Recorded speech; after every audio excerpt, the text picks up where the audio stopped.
Salto para o Futuro está de volta. Hoje estamos discutindo projetos de leitura. E quem quer participar dessa discussão também é a Ana Lúcia, do Sesc de Fortaleza, que nos enviou um e-mail. Ela parabeniza pela série. Obrigada, Ana Lúcia, que bom. A gente está muito feliz que todos vocês estejam gostando. E ela quer saber, Márcia, ela cita o fato de que algumas pessoas recontam contos de tradição oral que se tornaram clássicos depois de escrito, retirando os conflitos por considerarem que eles são traumáticos para as crianças. Sua opinião comentar, sobre isso. Sobre isso. Essa é uma questão interessante, né? Porque parece que está por trás disso, o fato de eu tirar determinados elementos por medo daquele leitor se assombrar ou dele reagir de uma maneira que não seja muito conveniente, me parece que tem a ver com, assim, a questão do inesperado, né? Ou seja, eu preciso confiar nesse leitor, eu preciso confiar na experiência dessa criança, de que ela é bastante inteligente. Não sei se a gente lembrando ali dos vídeos que passaram anteriormente, de umas histórias, falava de uma criança, digamos assim, né, ou um adolescente, que dizia que na vida a gente se emociona, tem coisas tristes. Lembra desse pedaço? Então, ou seja, ele é um filósofo, aquele menino ali, ele está filosofando sobre a vida, ele tem uma grande compreensão da vida.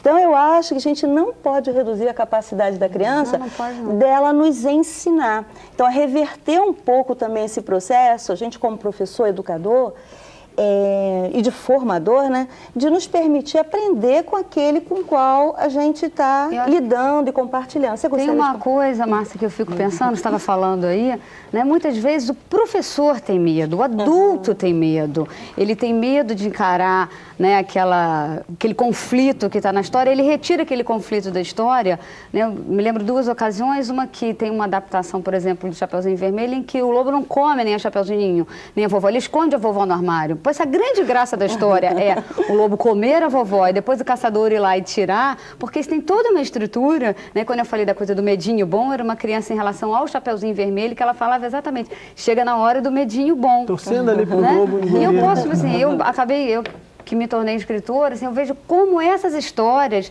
me alimentavam na minha infância. Por exemplo, o Soldadinho de Chumbo, que é uma história triste, eu achava lindo aquele final, né? Para mim era super bonito quando o soldadinho e a bailarina caíam na lareira e se fundiam num coração de chumbo, porque para mim aquilo era super esperançoso. E eu já vi professores falaram, não, nossa, mas eu não posso contar essa história porque está falando de morte. É trágico demais. Como se a criança ela não vivenciasse a dor. A criança ela tem tristezas. É importante deixar ela lidar com essa tristeza dela, né? Então acho que, claro, você não vai sair lendo determinadas coisas para uma criança tão pequena, você tem que saber dosar, a Rosa falou isso há pouco, né? Mas você saber também que tem que lidar com esse medo até para a criança aprender a superá-lo. Né? Formar a criança para o convívio com a leitura, formar a leitura e formar para a vida também. Com certeza. Tá certo. Mais um e-mail nós recebemos aqui da Valéria Miguel Melo, cursista do NTE de Anápolis. Obrigado, Valéria, pela participação. Rosa, ela diz que o texto do boletim, o texto da Márcia, cita várias vezes, cita atividades com cronogramas, inclusive atividades para serem desenvolvidas com o ensino fundamental. E aí a Valéria gostaria de sugestões e livros para o desenvolvimento de projetos de contos literários na educação infantil, para desenvolver e motivar o apreço pela literatura. De novo a questão da educação infantil aparecendo. É verdade. Olha, assim, para falar de uma bibliografia aqui, é difícil, né? Hoje em dia a publicação é tão rica, né? A publicação voltada para crianças e jovens, eu sugiro que você visite alguns sites de literatura, que você procure catálogos de editoras, que você procure entrar em contato com essa produção. Por outro lado, tem a produção que chega às escolas via esses projetos de compra governamental, né? Esses projetos governamentais de compra de acervo. Então, por aí, eu acho que você pode chegar a uma produção rica que você vai estar contemplando todo esse universo da criança, tanto da educação infantil quanto do ensino fundamental.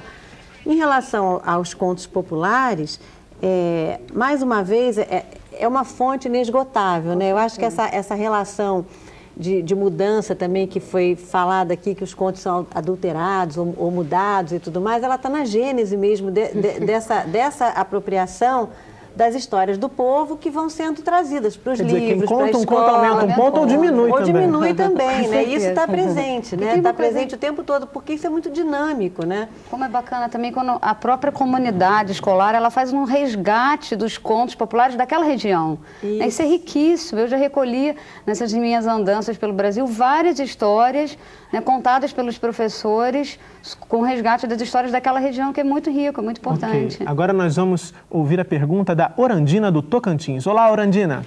No programa 5, fala do projeto de leitura, sugerindo a praticidade, a participação direta dos pais e da comunidade. Como envolver essa participação sem que isso interfira em suas atividades particulares? Boa noite e muito obrigada. Márcia, então, ela pergunta aí como envolver a comunidade, como envolver os pais, sem que isso aí interfira nas atividades particulares deles. É difícil muitas vezes envolver, né? Essa questão é interessante. Quem sabe a gente pudesse perguntar de outra forma, será que eles não querem ser envolvidos, né? Será que as pessoas... Eu estou lembrando aqui de um texto do Florestan Fernandes, na cidade de São Paulo, que eu acho muito bonito, né? Que é uma experiência que ele conta das crianças imigrantes ensinando aos pais a língua e ensinando a experiência de viver no Brasil. Ou seja, esses pais teriam que arranjar um tempo para ver essas brincadeiras, para observar essas crianças, né? Então, acho que é uma ocasião de formação. E quando a gente fala ali no texto, a gente está propondo, né, uma metodologia que poderia ser uma outra, mas o fundamento daquela estratégia, digamos assim, daquele passo metodológico, seria justamente envolver todos que por ali... os atores sociais que estão na escola, que estão na comunidade, né? A gente não entende a escola como um espaço fragmentado, fechado, né? A gente, ao contrário, a ideia nesse projeto de leitura, eu acho que por meio do projeto de leitura, é trazer mesmo e dinamizar essa escola, né? Colocar em situação crítica, né? Tornar a escola um lugar de vida, como você mesmo falou em determinado momento, às vezes, né? eles têm a ver com um projeto que está sendo desenvolvido.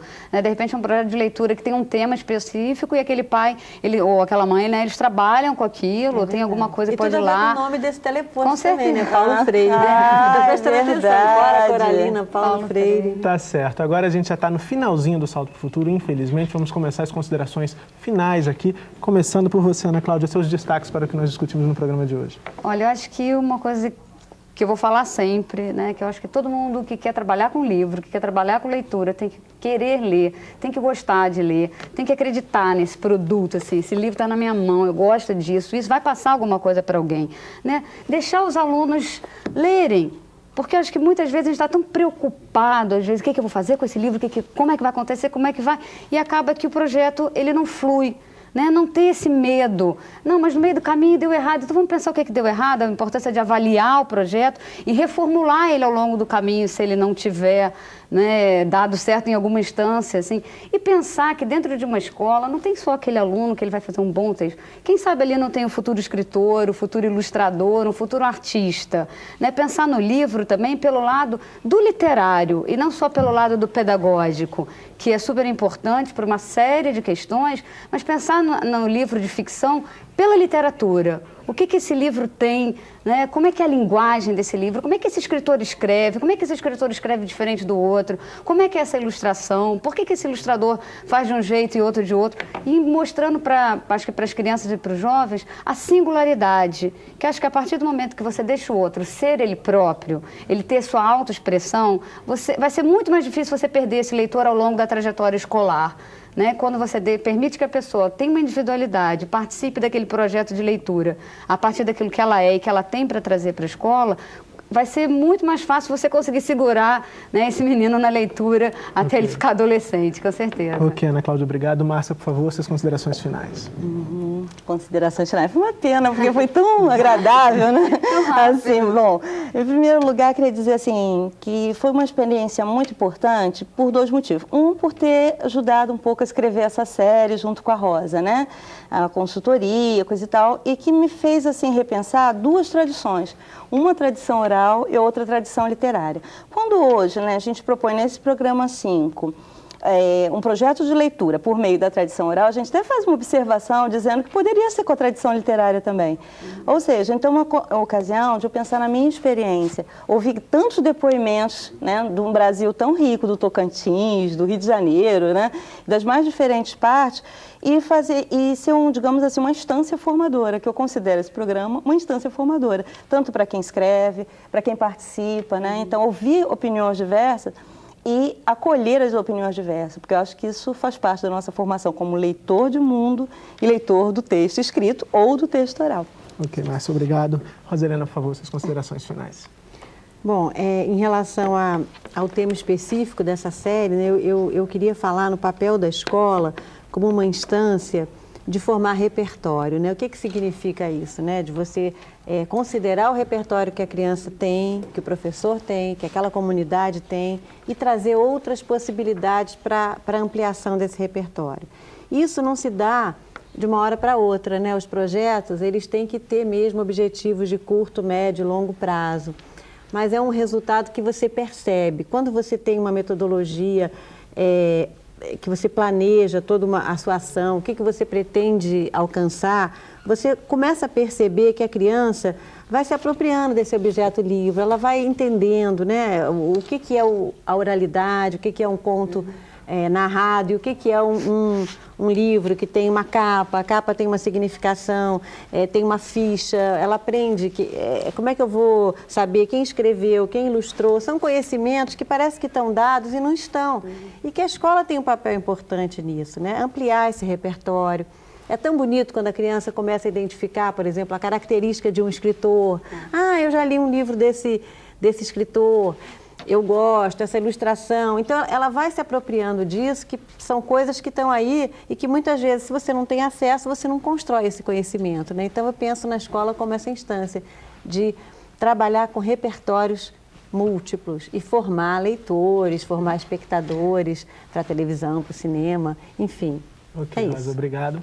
Chegamos ao final da série Conto e Reconto, Literatura e Recriação. Eu agradeço a você que nos ajudou a fazer essa série e agradeço também as presenças das consultoras Márcia Cabral, professora da Universidade do Estado do Rio de Janeiro, e Roselena Mendonça, supervisora pedagógica do Salto para o Futuro.